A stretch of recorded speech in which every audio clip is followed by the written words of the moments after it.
Hi, I'm Graham Lasso, and you're listening to Eat, Sleep, Chelsea, Repeat with Chris, Craig, and Brady. Eat, sleep, Chelsea, repeat. Eat, sleep, Chelsea, repeat. Eat, sleep, Chelsea, repeat. Eat, sleep, Chelsea, repeat. Welcome to the Eat, Sleep, Chelsea, Repeat pod. Headline this week: Chelsea throw away last-minute lead. Today I am joined by my good friend Brady. How you doing? What's one of your best funds, mate? Almost makes up for the last-minute equaliser, but yeah, it was the Bolivia Mountains to the Brentford. It was a classic post-international game, and yeah, a tale of two halves. That an unexpected sting in the tail. When Caicedo bangs in that goal, it just felt like a winner to me. Yeah. Not felt like a little bit of a pivotal. Only 4 games in, pivotal moment. But yes, let's say I was in a bit grumpy Saturday night after that. The sucker punch at the end from Carvalho. Well, let's talk through the game. It was like you say, a game of two halves, but it was 2-2 at the final whistle. 1.4 expected goals for Brentford, 1.3 for Chelsea. Goals by Cole Palmer and Moises Caicedo for Chelsea, and Sade and Carvalho for Brentford. In terms of some of the key stats, so 66% possession for Chelsea, 88% pass accuracy, 6 shots on target out of 16, and 2 saves out of 4 for Sanchez. I'll come to you, Brady, for your likes and or dislikes. What have you got for me? What I like is we usually talk about players and temps, but I just want to talk about Cole Palmer open play goal. Is massive. Yeah. First goal since 14th of January this year, open play in the league, which is crazy, really. I mean, even obviously we've had the break, and so in reality it's about four or 5 months in actual football terms, but long time. It was Bournemouth at home, 2-2. Long time ago. Seasons have changed from winter to almost the other end of winter, and it was a massive goal, and it was an instinctive finish, wasn't it? He didn't have to think about it. You know, when you're on a goal drought and you're through 1-on-1, not that Palmer would necessarily be through 1-on-1 much, but when he gets a bit of time to think about it, you can scuff it. But he just instant finish. I could have had 2, obviously. I mean, he really should have had 2. But yeah, it's very big for him, and he could just tell it just gave him that lift. And when he came on, he changed the game really. I thought Bonanotte was kind of okay, so it showed some okay moments, but Palmer was a different level, and he is still the man. And yeah, we need 10, 12 non-pen league goals from him because he's still the man really. Yeah, he definitely is. Likes for me in this game, few and far between, if I'm honest. I guess I liked the fact that the game changed with the subs, and we showed a willingness to try and win the game. Yeah. I liked that there were a lot of subs at half time, and I liked the reaction. And I thought once Palmer was on, it was really positive. Yeah. So yeah, look, 1-0 down to 2-1 up. That's great. I think when you look at that and it's sort of in its moment, and we were obviously, if Palmer had scored I felt a pretty decent chance that he had. Who knows? Maybe it could have been more before it got to that sort of last knockings. So yeah, look, the turnaround's important, good mentality, and obviously unlucky not to see it off in the end. Yeah, I was impressed actually. Now I think about it. I mean, I was at half time. I sometimes go for a little walk at half time to shake it off. But I thought, he isn't the type to make loads of subs at half time, but triple sub at half time, and he made 4 subs within the hour. Fair play to Maresca, really. I mean, he did just look at it and go, right, just going to change it. So yeah, I mean, that was a positive. What have you got for me on the dislike? The dislikes actually, I'm going to contradict what I just said a little bit. Is in the presser afterwards, he said he was, just giving Wesley Fofana 45 minutes. I don't like handing out minutes like candy. If you're going to hand out minutes, do it in the League Cup. I don't like giving him sort of Wes Fofana, giving him 45 minutes of right back when you've got 2 right backs on the bench. Okay, fine. Reece James, they said, couldn't start because he played 2 games for England. I mean, Malo Gusto's ready to go. Whether you think Malo Gusto's a particularly good right back all the time is up for debate, especially in this pod. But yeah, I mean, I don't see why you got the club captain and the backup right back on the bench and you're playing for Fofana. I don't understand it at all. Gusto's been improving a little bit recently as well. There was another concerning quote about Mark Guiu. He said Mark Guiu's match fit. And Mark Guiu's been active for Sunderland. You know, he actually played, I think he played and scored in a League Cup game. But he said he just brought Ty George on or put him in the squad in front of Guiu to give him some confidence. This is Ty George that should have been sold, really. It's only because the deal went under at the last minute. So, yeah, some things to sort out for Maresca, because I do find with him, some of his team selection is a bit odd. Some of his subs are a bit odd at times. I don't like handing out minutes like Candy, like I said. It's odd, isn't it? He sort of suggested that George is sort of there, almost like they feel bad that the transfer never happened, and it's kind of just coaxing him into the team, like it's look, sorry it didn't happen. Look, we'll definitely get you some minutes. It's like, well, ultimately we're here to win. Yeah. So, I mean, George went to the 9, and then when Palmer came on, João Pedro went to the 9, so he went left wing, and when he went back to the 9, when João Pedro went off, it was just a mess. I mean, and Tyreek George, whether you think he's good enough to be at Chelsea or where, I mean, I think he's a good talent, but clearly they wanted to cash in on him, and he isn't going to be. I mean, probably they're going to revisit in January, you would imagine. So it's very odd that Mark Guiu, who was brought back, wasn't in the squad, and he needs to start getting minutes, Guiu, because Maresca even says that he sees Pedro as number 10. So if you think that we've got one, because he's been playing him on the left. I know. If you think that, Maresca thinks we've got one striker fit and he's not in the squad. So, some things to address there. Yeah, crazy. My dislike for this game is sort of in the same sort of area, and it's just the general approach, but the team selection, and maybe a bit of a shot at Maresca really already in his inability to recognise the importance of this match. If I always come back to this sort of logic of, if you win all of your games against the teams that are 14th to 6th to 20th, that's where you're going to really hit the points total up.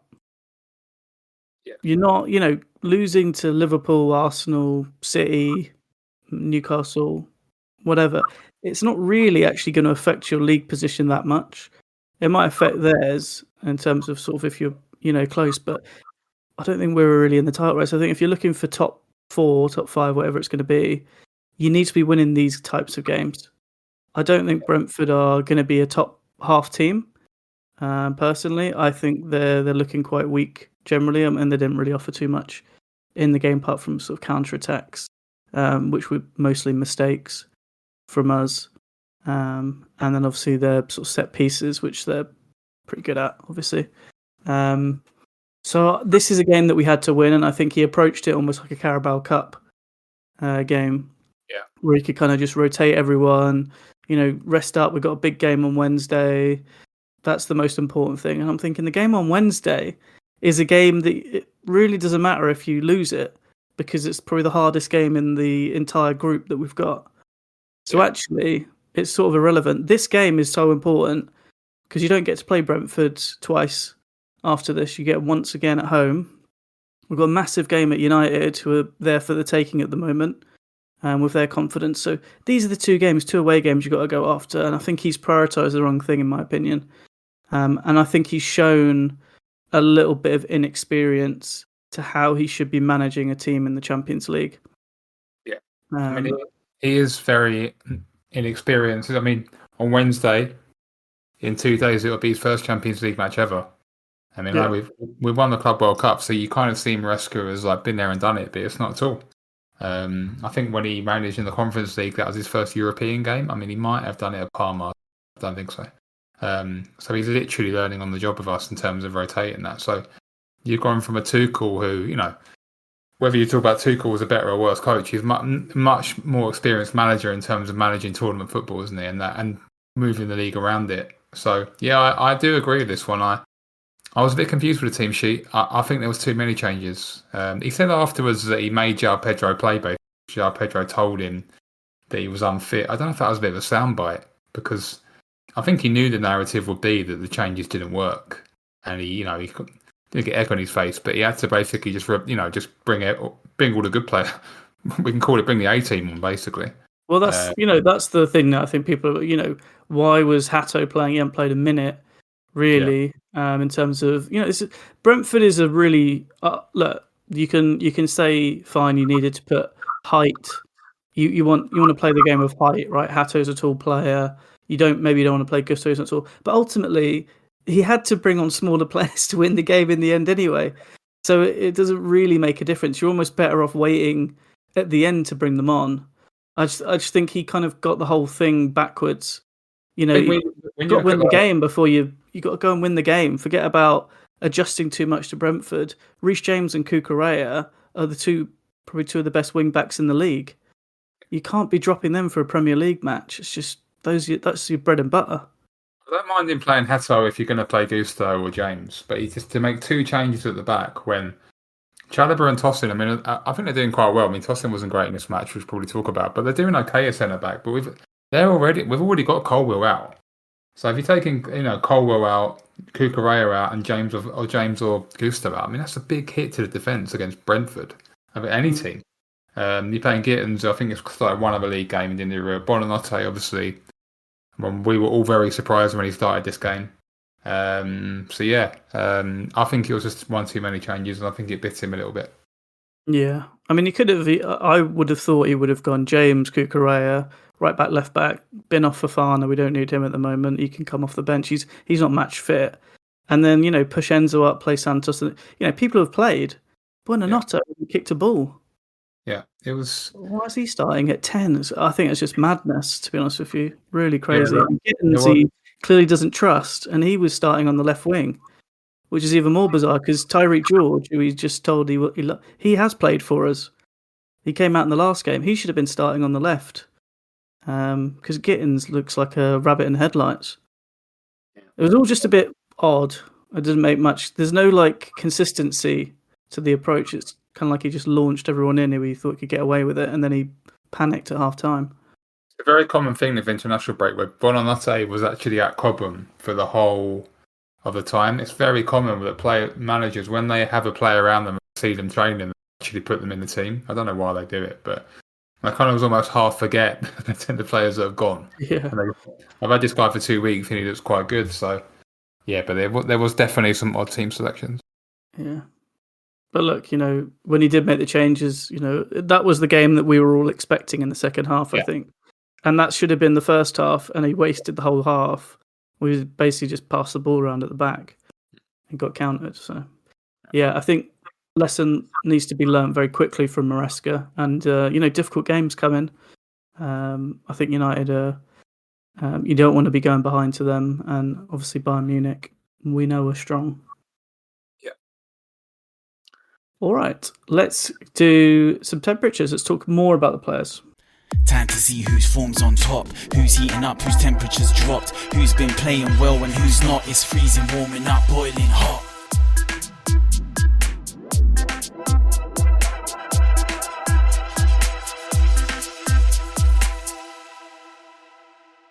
Right, let's hone in on a few. The freezer beckons for some. You've got you had to go front and back on the old A4, didn't you, to get your players? Yeah, I was really disappointed with some of these guys. Who? Well, I'll say who I've got. Go on then. Well, it'd be everyone, wouldn't it? They're gone. Yeah, well, the entire 11 and Maresca. Gittins for me is the clear winner. What do you think? Yeah. I mean, if it was a 100-meter race, he'd be winning by 3 meters. I think. He was a standout freezer for me. Let's talk about Gittins. He's come in to the team. He's come for a decent fee. Yeah, let's not pretend that this guy's cheap. He's about 50 million roughly. He's come from Dortmund, where he wasn't really starting because they've got kind of Adeyemi in that position, who we know well, as he scored against us.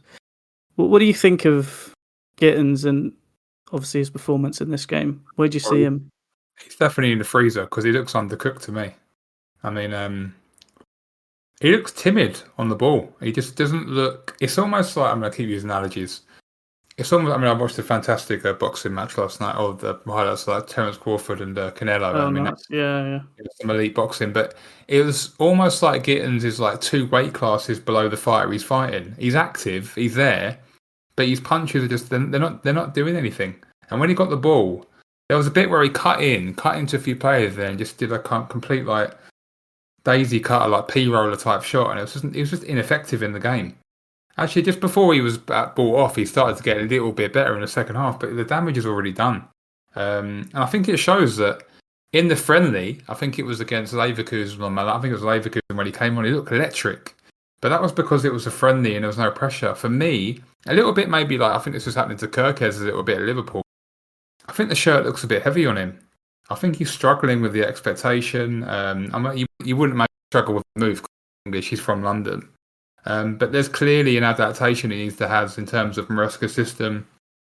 What happens a lot is defenders double up on our wingers, which happens a lot, and that is a problem sometimes. But when you look at Pedro Neto and his performance and Jamie Gittins, I mean, it was worlds apart. And if he was a Chelsea common product, I'd say we should loan him. But it's odd because he's coming for 50 million quid. I'm not going to loan him. So it is an odd one that it's. I'm not quite in this. Not looking good, Brev, territory yet. But I just don't know when he's next going to start a game either. I mean, he won't start Bayern. I don't think he might start Lincoln. He won't start against Brighton, I think. I just can't see him getting a game for another month, and that won't help his confidence at all. So, yeah, it's a very odd one. I think I said on the first after the the Palace game, that he has no personality. That was the big issue I have with him, and he doesn't prove me wrong. He looks flat as a pancake when he gets the ball. He's not exciting. Like, some people, when Neto gets the ball, I'm a little bit like, oh, here we go. Something might happen. Yeah. Pedro gets it, Palmer. Comes to Jamie Gittins, I'm like, what's this guy doing? And I don't think he knows what he's doing. I genuinely don't. I think he's in his own head. It looks like worried about making mistakes, man, as well, which is very concerning. I think he ran down the line at one point. He just lost the ball. Like, I don't know. I agree. I do think a loan is probably what you would do with someone like this. You would never loan him though. So it's just. But we had the situation with Mudryk and Madueke when they first joined, which was treating Chelsea like a development team where, you can play for us and you might not be great, a bit like what they do down Brighton and Brentford and these sort of teams. And, hope for the best. But ultimately, that isn't what Chelsea are. And, Chelsea were trying to be like that 2 or 3 years ago, and I think it didn't work at all. And it feels like we've gone back to that, where you kind of just put someone in and you go, well, he might be good in a couple of years. Well, we don't really have time for that because Palmer's here now, Caicedo's here now, Enzo's here, James is here, Cucurella's here. The team's ready to move to another level, and this feels like a backward step with him. And I feel sorry for him because I think he's not ready, and he's a young kid, right? He's just a young kid, and he's just yeah. I think it's almost like it's a market opportunity. They bring him in and they try and think, we can resell. He's 21, so he's 19. But they can resell him, right? They won't lose any value. We can sell Jamie Gittins probably in a year or so for 30, 40 million, whatever happens. But in terms of, I think this is where sometimes market opportunity comes against. We might be sitting in 3 months looking silly with egg on our face, but I don't think so. I don't think you can play many games. And the nail in the coffin. But to make matters worse, I thought Garnacho looked pretty good. Garnacho's got something about him. He's got personality. The issue with Garnacho is his end product, and his crossing. Even the goal, he didn't get an assist, but Caicedo's goal was him there cutting back.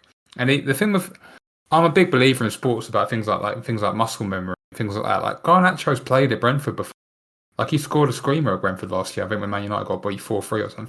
Like he's been there and done it, sort of thing. That's massive. We don't have time for Jamie Gittins to kind of like you said, to play Brentford twice and go, oh no, I know how to play versus Brentford now. We don't have time for that. Like it's not under Potter where we're coming 12th or something. It's it's that sort of thing. When Madueke came in, you have not got any time now, and it's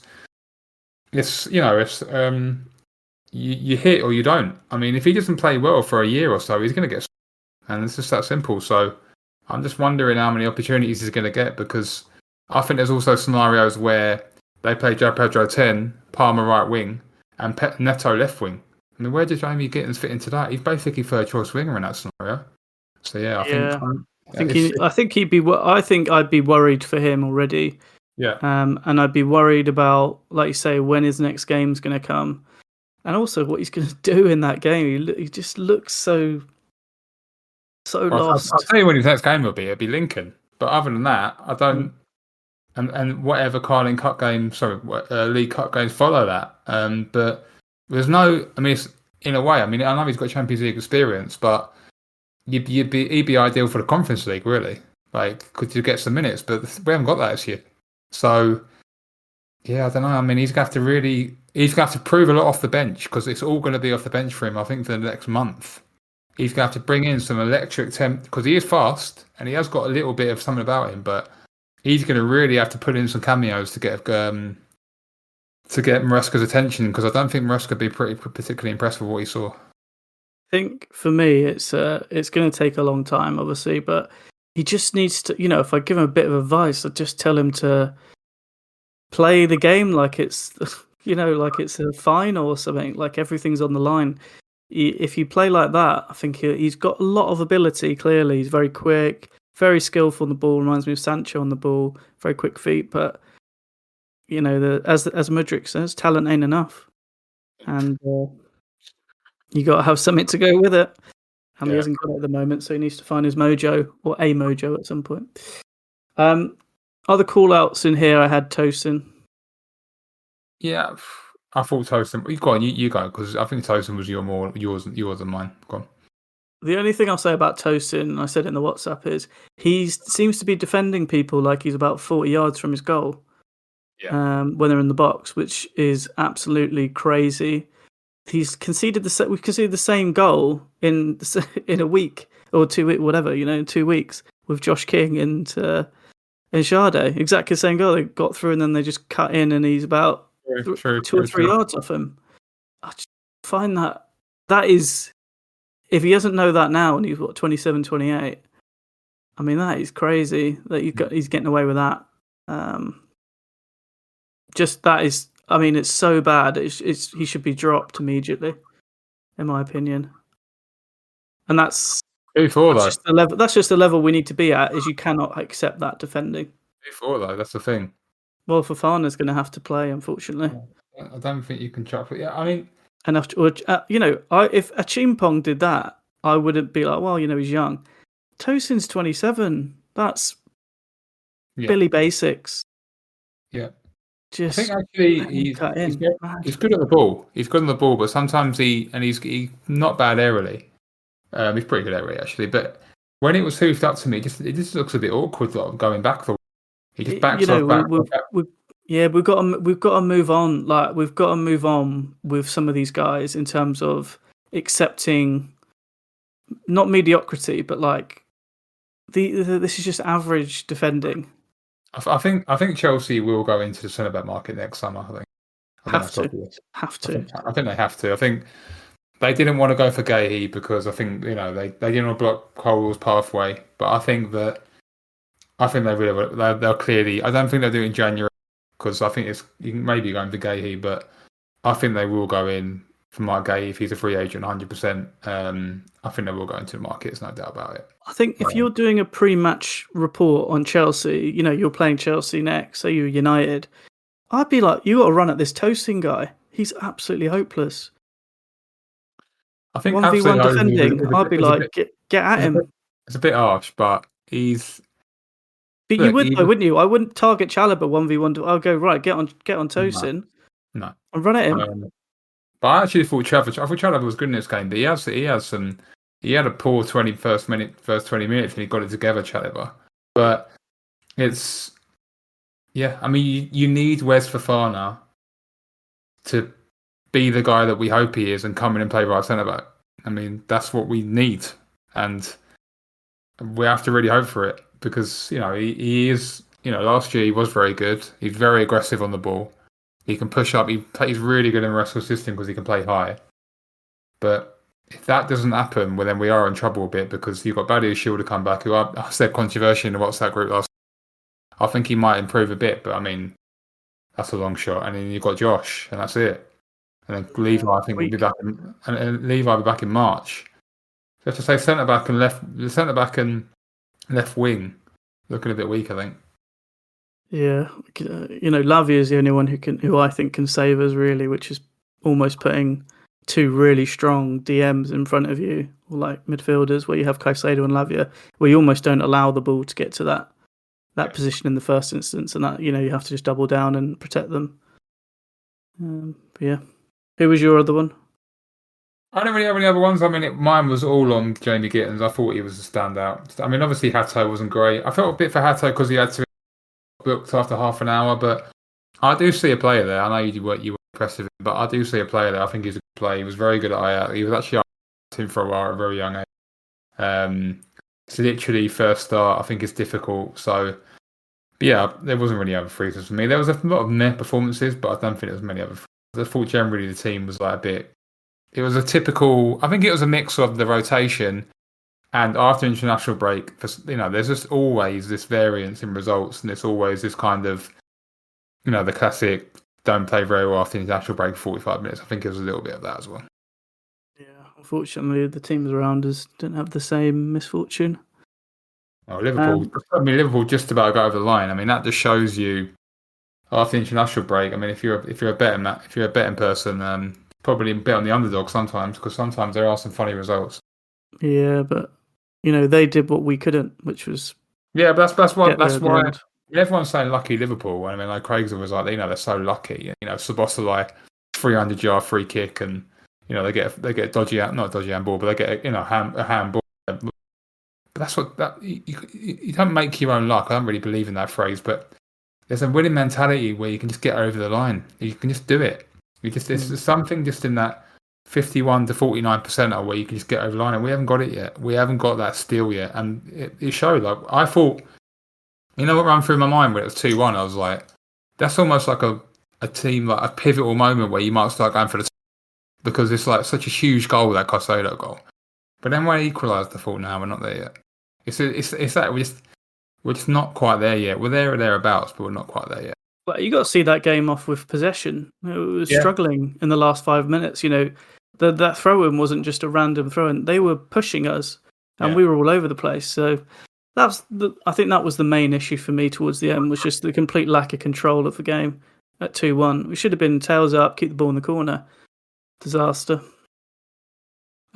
Warming up. I mean, this guy. Who have you got? You love him, and I haven't. Well, I'm going to go Pedro Neto. Sorry. I was going to go Cole Palmer. Yeah, I mean, Cole Palmer, a good shot. Just talk about Pedro Neto. I could have put Pedro Neto in boiling hot, to be honest, but I put someone else in boiling hot. It's pretty obvious. I always thought that in front of goal, traditionally, he was a bit more of an assist threat, but something happened to him at the Club World Cup, I think. He was getting a lot of positive media exposure, scored a lot of goals. Even that game we lost 3-1, he scored. He's one of the star players, probably our best player in the Club World Cup, I think. Obviously in the final, maybe João Pedro and Palmer nicked to the end, but generally he was excellent, and he was good throughout the tournament, not just at the end. He just seems to be feeling his oats a little bit. I think he's just transformed a little bit from one of Wolves' best players to becoming one of Chelsea's. I just think he's got more about him in front of goal. He's always had that determined wing back kind of determination. He reminds me of Cucurella a little bit, where he's just so dogged getting back. I mean, his recovery pacing up and down is he's unrivaled. I mean, he's fantastic. But going the other way, he's showing some flair. I mean, that chance he missed, he created that himself, where he flicked it in, and he was really unlucky. Really good block by Ethan Pinnock. I mean, Brentford, I think he should have passed that personally, but he did well. I think when you're in that motion and you're running fast and you flick in, it's hard to look up. Yeah. Right? Also, you kind of know it's going to be a cool goal, right? When you score. And Neto, I think often is quite unselfish where he cuts it back. So I think sometimes when you're in that motion and you're on your left and it fell for him, I think it's hard to say he should have cut it across. But And we should have had an assist for Palmer. I think it was his cut for Palmer. Yeah. There's another time where he laid it across the box and no one attacked it.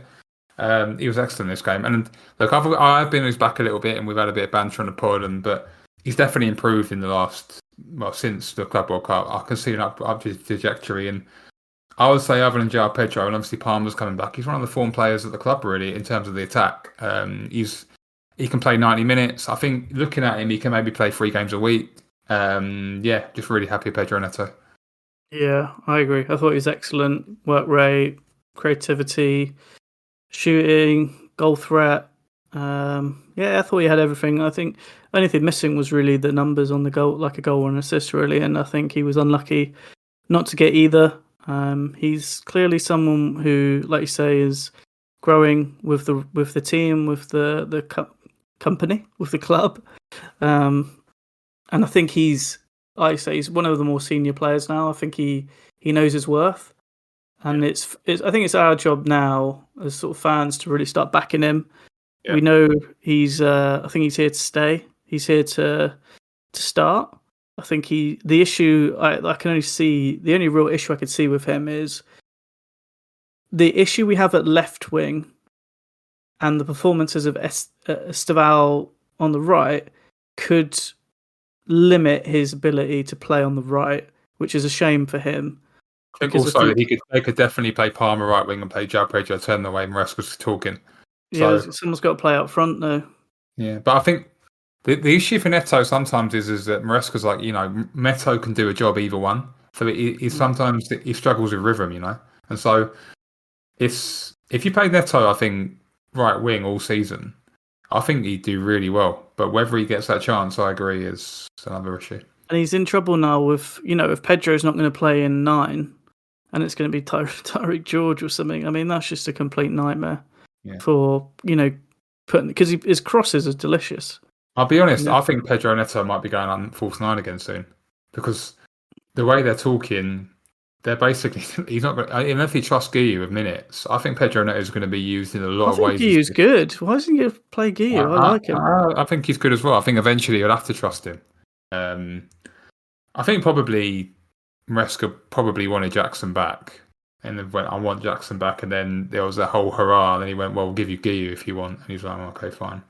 So I don't think he's that enthralled with Guiu personally, but I have to wait and see. I mean, David Fofana, Double D Fofana as well. He's gone now. He went to he's gone.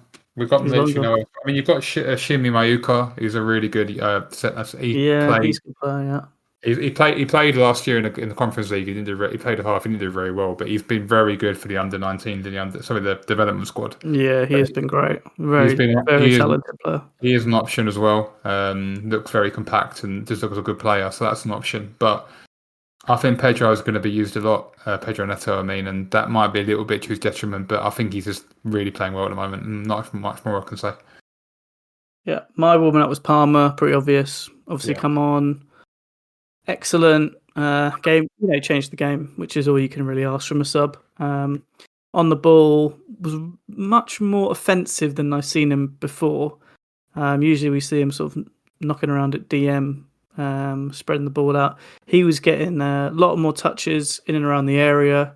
Really liked his creativity, and his goal was excellent in terms of the sort of finish. It was a nice finessed finish. He didn't snatch at it, which is great. And then obviously, he didn't take his second chance. I think he made a mistake, in my opinion. I think he should have gone the way the goalie was not going. I think you have to put height on that. I think you just got to score it. I think ultimately, he couldn't believe it when he missed it. He was fuming with himself. He knew it. He just. I think when you see people do that, where it almost looks too easy for him, he's almost thinks he scored before he's hit it. Yeah.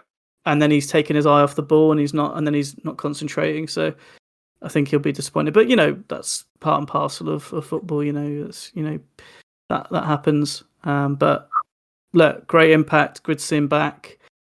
35 minutes. We need more.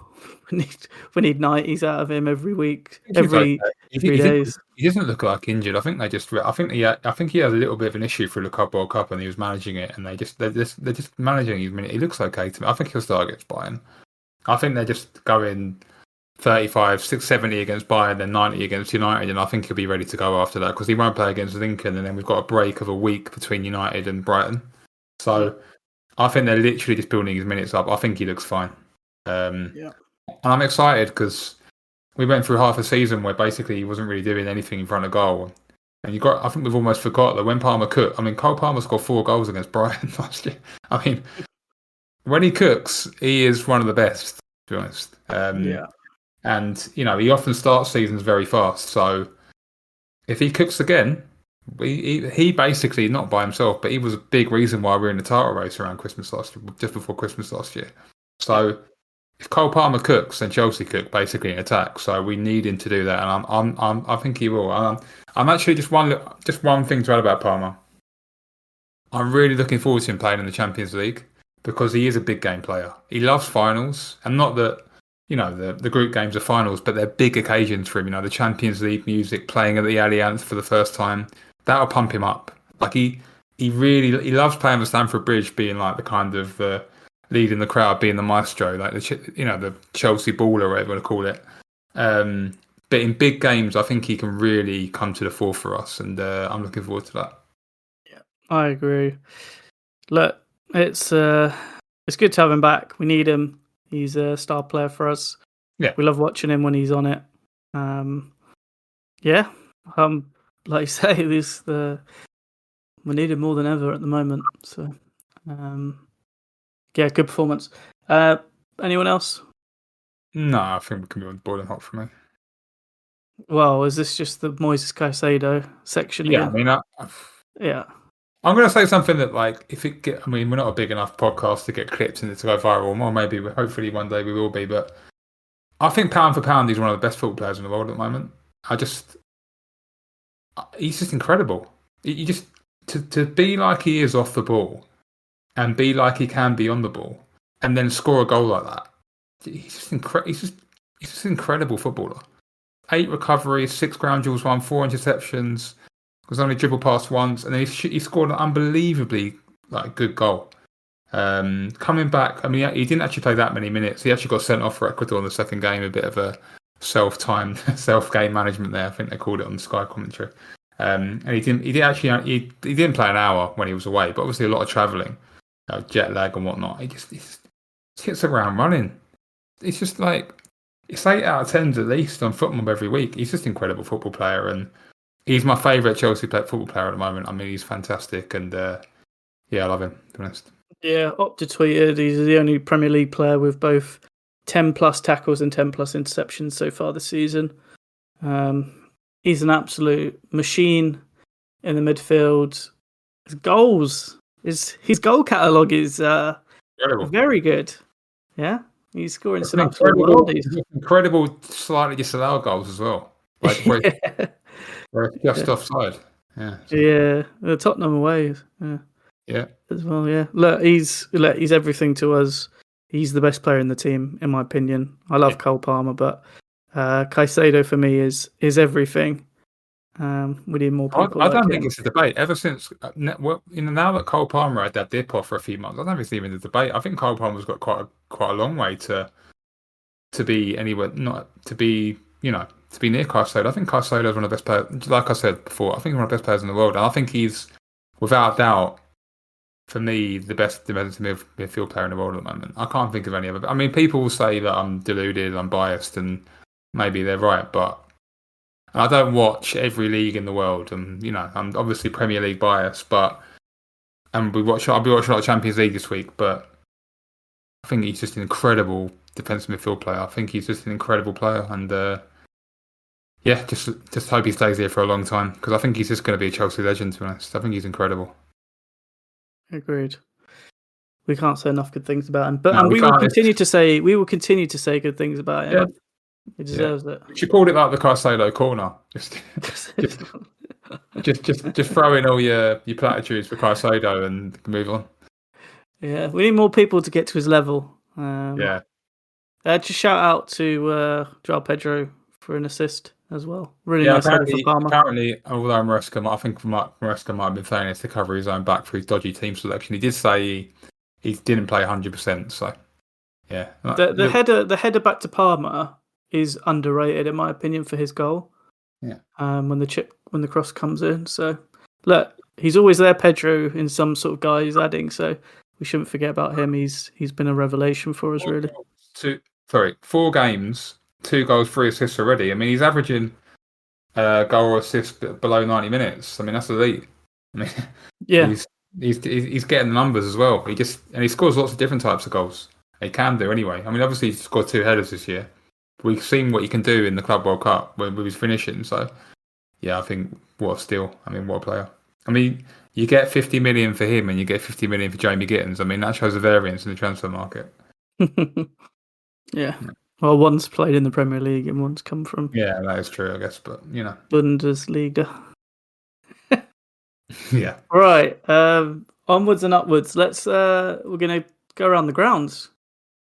And we're going to cover some of the other results from the weekend. Are you ready to go? Yeah, deep breath, I'm ready. All right, off we go. Arsenal 3, Nottingham Forest 0. Solid Arsenal win and Big Ange didn't land the glove, really. Yeah, Postecoglou strikes again. Forest looking very, very poor. AFC Bournemouth 2, Brighton and Hove Albion 1. Mainly thank you Semenyo for the 13 FPL points. Everyone should bring him in. And like I called last week, actually, Brighton could look like 1970 Brazil one week and then get turned over by Macclesfield the next week. I mean, they are literally yo-yo up and down FC. Win, lose, win, lose, win, lose. But yeah, classic. Yeah, Semenyo is quite the player. Someone needs to... Yeah, we should have got... I think we should be sniffing around him. He looks excellent. I think he might be a little bit of a breakout season, a little bit like it was for Brian Mbeumo last year. I think that's my little shout. Crystal Palace 0, Sunderland 0. I mean, yeah, like Palace will struggle, I think, attacking wise without Eze. I mean, Eze's obviously gone and Sarr's injured. But they've got Pino and I think and Kamada. It's not the same in attack, so I think they'll struggle a little bit for goals. And Sunderland 5 points off Southampton's entire tally last season. Madness. Yeah, Sunderland are doing well. More points on the board for them. Yeah. Everton 0, Aston Villa 0. Aston Villa the only team in the top 7 divisions who has failed to score a goal so far. I mean, Everton should have won this game. I mean, the Hill Dickinson Stadium already looking like a bit of a fortress. And yeah, I mean, it was just the Emi Martinez show. I mean, I think Emery's called him the best goalkeeper in the world before, and he was for them. I mean, he literally got them a point. They barely had a sniff Villa, and I've got double Villa in FPL, so absolute nightmare. Yeah, I think Villa look like a team who might be struggling this season. And yeah, Everton onwards and upwards for them. More points, maybe not a relegation fight. Fulham 1, Leeds United 0, late show. Yeah, it was a bit. I mean, obviously they did it the hard way, but it was a must-win for Fulham. They needed to get their season going. I think Leeds, like I said before, were strong at home, but they're going to have to pick up a few more points on the road if they're going to stay up. But yeah, I think it was tough on Leeds, but yeah, big win for Fulham. Yeah, last minute own goal. I think if Leeds are able to see that out, it's a good point for them. But yeah, like you say, Fulham get it done. Newcastle 1, Wolverhampton Wanderers 0. Well, it was Voltemade versus Wolves, wasn't it? It was almost meant to be. I think Šeško was looking at it going, I should have been him. But yeah, I mean, it's a good boost before Barca. That's a massive game for them. Newcastle Wolves. I mean, they actually play some decent football, but it just depends. They have some difficult fixtures, and Strand Larsen's been out, but they do still look like they might be in trouble. Yeah, I think they're going to struggle for goals. Wolves. Newcastle probably deserved a win by now, so good for them. Yeah. West Ham 0, Tottenham Hotspur 3. Oh, it's a shame that Craig isn't here because I think he will laugh at this. The blind squirrel couldn't find any nuts this week, referring to a Graham Potter and Craig reference. And the squirrel will be chucked out the park soon, I think. Moving on to Spurs. Yeah, I mean, Spurs are very solid. 1 goal, typical Thomas Frank team, but it's like a Thomas Frank team 2.0 where they've been beefed up a little bit. Like 1 goal conceded in 4, very good at set pieces, very solid. They might push us this season, Spurs. They're looking decent. Yeah, I think they're going to be in top 4 race. They should have been last season, to be fair to them. Burnley 0, Liverpool 1. I mean, slot Liverpool always find a way, and even if it is a handy ball, tough one for obviously a tough one for Scotty Parker to take. But yeah, I mean, all the promoted teams showing some fight. All of them showing a bit of resistance this year. Yeah, it's definitely going to be an interesting relegation battle, I think, this season. But yeah, Liverpool get it done, 4-4. They just keep moving forward. Man City 3, Manchester United 0. Got a little poem. Manchester is blue, United are poo, and next week Chelsea coming through. Yeah, I think again too soon for Man United. They're looking short at the back with Maguire and Shaw, but City have got the opposite. They've got clinical in attack with Haaland and solid at the back with Donnarumma. I mean, I put that Simpsons gif in the group. It's like, hang on, he's actually alive. Like, Phil Foden's back. I thought he was gone. He returned from almost the dead. I haven't seen him for ages, Phil Foden. But yeah, it's nice. It's actually nice to see him score because I really rate Phil Foden. But yeah, I mean, when you've got Haaland, it's not always too tough to win football matches. Yeah. Right, that concludes Around the Grounds. Right. A few things left to do, and that's to quickly discuss FPL. We haven't talked about it at all this season, but we should visit it.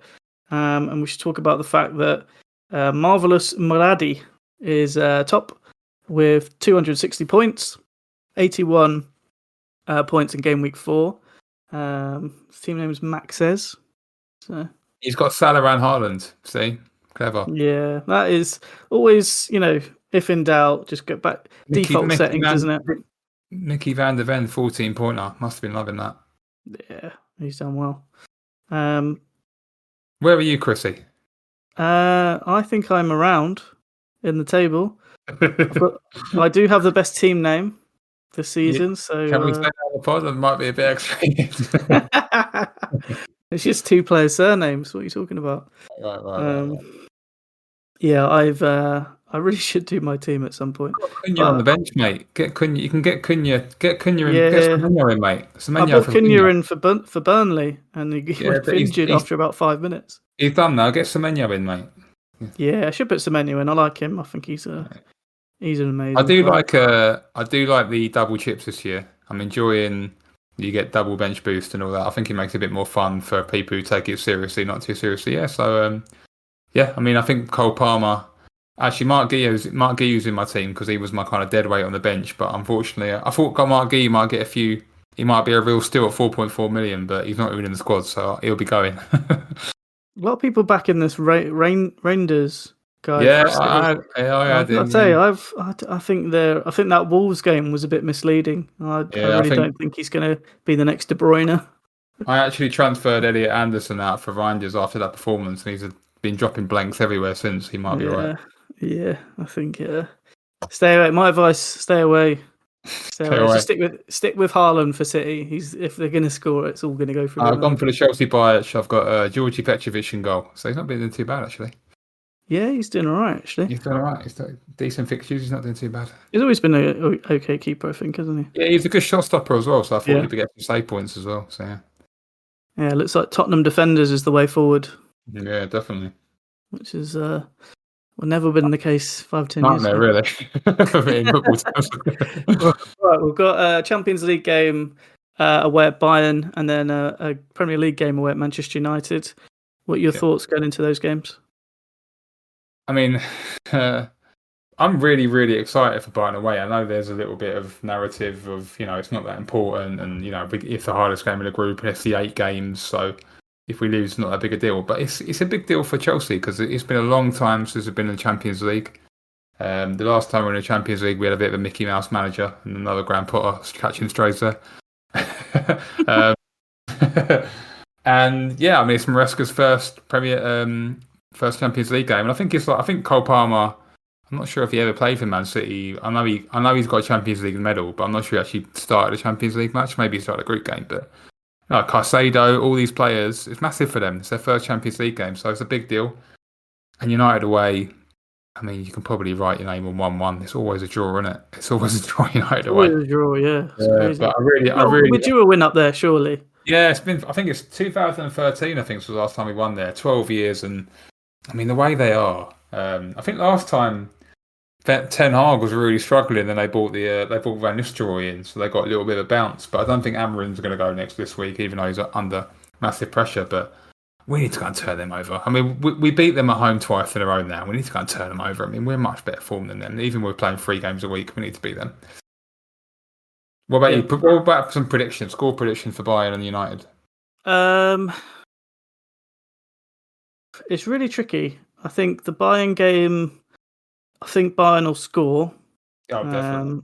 I think they're going to score. I don't rate our central defenders at all. Just looking at their team, I do think we'll get some. I do think we'll create chances against them. I really don't think their defense is good. Their whole defense, like right back, centre backs, and left back, and then like the central midfield is a battle, and I think we can win it.